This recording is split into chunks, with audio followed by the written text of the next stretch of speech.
Amuse-oreille, Joyce Carol Oates. Bonne nouvelle! Le médecin de Temple souriait, feuilletait une liasse de radiographie lorsqu'il entra dans la salle d'attente où Temple se tenait frissonnant. Temple se dit « Pas un cancer des ganglions lymphatiques, donc ». Ce dont il souffrait pouvait être une contracture musculaire sévère dans le haut du cou, une élongation des ligaments, un disque endommagé. Temple écouta en manifestant l'attention qui convenait. Il était un peu surréaliste que ce soit Freddie Dunbar, une connaissance du tennis club de Saddle Hills, qui lui apprenne la nouvelle. Dunbar, qui était un joueur appliqué médiocre.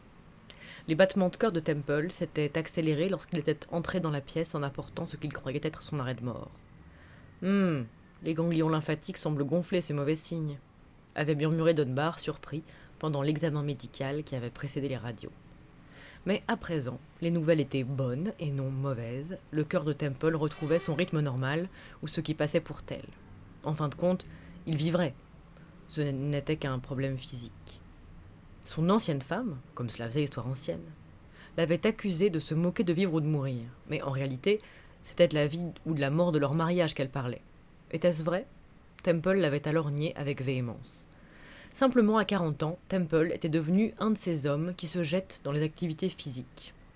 Dans son cas, jogging, vélo, tennis, ski de descente.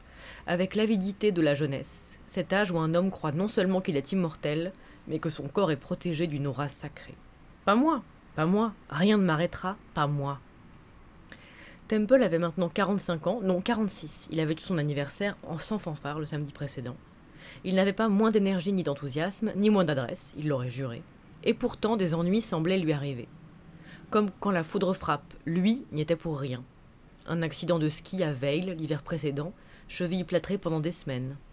Une chute sur le court de tennis, bleue et déchirure à l'avant-bras droit.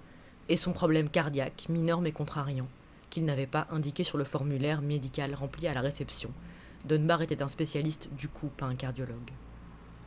Et ce dernier problème en date, qu'il pensait lié lui aussi au tennis, une douleur récurrente dans le côté supérieur droit du cou. Pourquoi mal au cou faisait-il bêtement penser à mal aux couilles? Temple souffrait depuis 11 semaines maintenant, et cela n'avait rien d'une plaisanterie.